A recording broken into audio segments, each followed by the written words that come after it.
सीधा सीधा जवाब। मैं ओवैसी का अनुरोध है कि इस तरह के एजेंडे चलाना बंद करिए, मत आप ध्रुवीकरण करिए। एजेंडा चलाना आप लोगों का काम है, हमारा काम है सवाल उन एजेंडों पर जवाब लेना। ओके ठीक है, मैं अब आनंद दुबे के पास जाऊंगा और फिर सुप्रिया सत्यम। आनंद दुबे जी। महिला उत्पीड़न पर, किसानों की दुर्दशा पे यह चुनाव होने जा रहा है, इसलिए एजेंडा न चलाइए, एजेंडा सेट करना बंद करिए। टीवी चैनलों की टीआरपी के लिए देश को बांटने का काम बंद। नहीं तो आप ओवैसी के सवाल का जवाब नहीं है ना आपको, तो आप एजेंडा उसको करार दीजिए। अभिषेक सिंह को भी यही लगता है, आपको यही लगता है। आनंद दुबे जी दीजिए जवाब भाई, जिम्मेदारी आपकी है। अप्रासंगिक ही नहीं है, मैं जवाब क्या दूं? जवाब तो मैंने दे दिया। जितना हमने सारे समाज को बनाया, उत्तर प्रदेश से लेकर देश तक, हर चाहे तो आज भी मुसलमानों की हालत क्यों ऐसी है, उनकी माली हालत, उनकी शिक्षा की हालत। आनंद दुबे प्लीज, आप तो सबका साथ, सबका विकास, सबका विश्वास और सबका प्रयास भी। अब तो देखिए, दुर्भाग्य की बात है कि देश में लंबे समय तक कांग्रेस की सरकार रही, प्रदेश में भी रही, समाजवादी पार्टी की भी रही, बहुजन समाज पार्टी की भी रही, लेकिन इन सभी दलों ने मिलकर मुसलमानों को छलने का काम किया। इन्होंने मुसलमानों को वोट बैंक के रूप में देखने का काम किया और इसीलिए आज मुसलमानों की स्थिति इतनी खराब है। आज वहां पिछड़ापन है, आज शिक्षा में उनकी कमी है, आज रोजगार में कमी है। और हमेशा हमेशा ये लोग बीजेपी के नाम पर मुसलमानों को डराते रहे कि मुसलमानों इकट्ठे हो जाओ, भाजपा आ जाएगी तो ये हो जाएगा, भाजपा आ जाएगी तो वो हो जाएगा। और इन लोगों के इसी डर और इसी तुष्टीकरण का फायदा जो है आज ओवैसी उठा रहे हैं। आज ओवैसी भी उसी चीज को लेकर उत्तर प्रदेश में आए हैं। हैदराबाद के ये भड़काऊ भाईजान जब अयोध्या पहुंचे हैं तो इन्होंने अयोध्या में सम्मेलन करना था, लेकिन उस पोस्टर में फैजाबाद लिखवाया। तो इन्होंने स्पष्ट संदेश देने की कोशिश की कि वो किस एजेंडे के साथ उत्तर प्रदेश में आए हैं। प्लस उन्होंने एक चीज और कही कि उत्तर प्रदेश का मुसलमान हारा हुआ है। मैं उनसे एक चीज पूछना चाहता हूं कि क्या उत्तर प्रदेश में अब तक की जितनी सरकारें बनी या अभी जो भाजपा की सरकार है, क्या मुसलमान ने उसको वोट नहीं दिया, या इन सरकारों को बनाने में मुसलमानों का कोई योगदान नहीं है? तो सरकार बनी है तो मुसलमानों का भी उसमें योगदान है। तो उत्तर प्रदेश का मुसलमान हारा हुआ नहीं है। हां, उत्तर प्रदेश का मुसलमान तुष्टीकरण की राजनीति और ध्रुवीकरण की राजनीति से परेशान जरूर हुआ है, लेकिन जब से भारतीय जनता पार्टी की सरकार आई है, हमने सबका साथ, सबका विकास और सबके विश्वास में यकीन रखा है। और हम सबके प्रयास की भी बात कर रहे हैं। हमने 2,61,00,000 शौचालय बनाए तो ये पूछ के नहीं बनाया कि हिंदू का कौन, मुसलमान का कौन। हम एक्सप्रेसवे बना रहे हैं तो ये पूछ के नहीं बना रहे कि इस पे कौन चलेगा। हम जो है मेडिकल कॉलेज बना रहे हैं तो हम ये नहीं पूछ के बना रहे हैं कि किसके बनाएंगे। लेकिन सबसे बड़ी बात है कि ये जो पार्टियां उत्तर प्रदेश में लगातार सत्ता में रही, इन्होंने मुसलमानों को ठगने का काम किया। समाजवादी पार्टी के सरकार में देखिए आए दिन दंगे होते थे, लेकिन जब से उत्तर प्रदेश में भारतीय जनता पार्टी की सरकार है, एक भी दंगा नहीं हुआ है। उत्तर प्रदेश में जो कामगार मुसलमान है, जो बिजनेसमैन मुसलमान है, जो व्यापारी मुसलमान है, जो रोजगार में लगा हुआ है, ठीक है। आप जितना बोल रहे पता नहीं उतना वोट आपको मिलेगा कि नहीं मुसलमानों का। आप छोड़िए।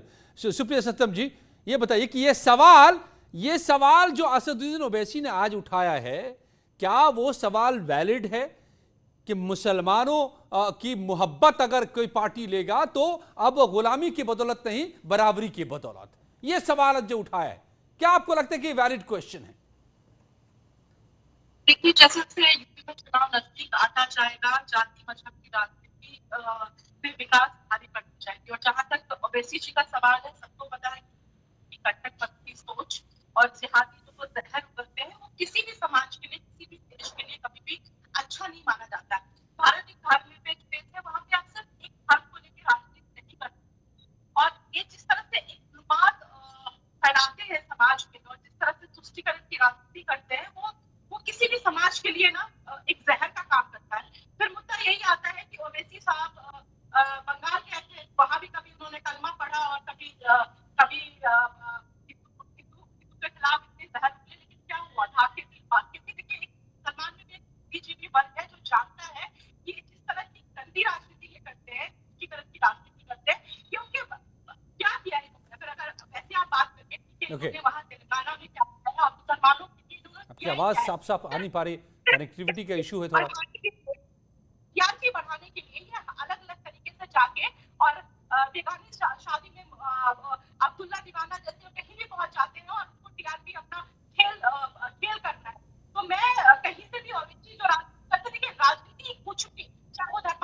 बात हो या किसी तरह की, जब वो चुनाव नजदीक आते हैं इस तरह ओके, आई कम बैक अगेन। आपकी थोड़ा फिर से रिकनेक्ट करने, आवाज प्रॉपर नहीं आ रही। लेकिन अभिषेक सोम, आप इस सवाल को दरकिनार करके, आपको नहीं लगता है कि सिर्फ ये कह के आप ओवैसी को खारिज कर देंगे कि ये बीजेपी के एजेंट हैं, बी टीम हैं, बीजेपी को फायदा पहुंचाएंगे, मुस्लिम वोटों को बांटेंगे, लेकिन वो बात कर रहे हैं हक की, वो बात कर रहे हैं मुसलमानों की हिस्सेदारी की।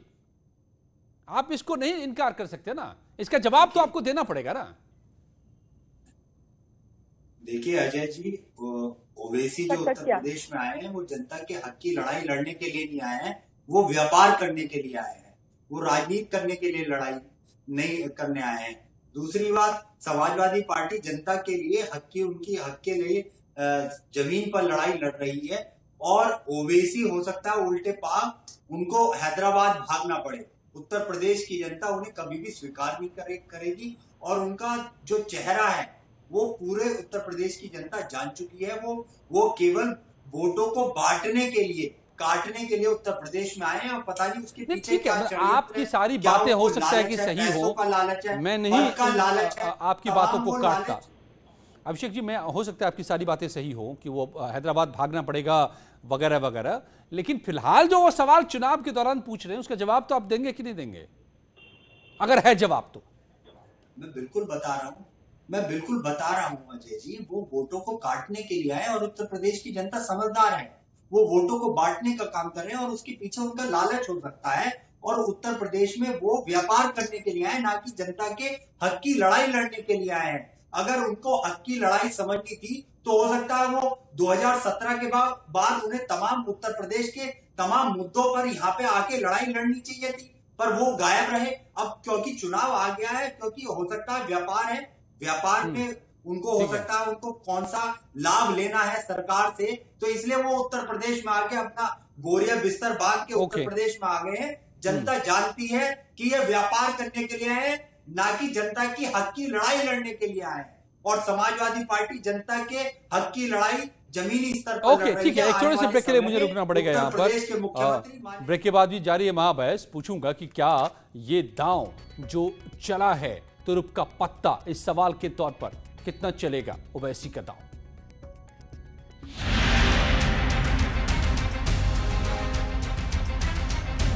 नारी बाग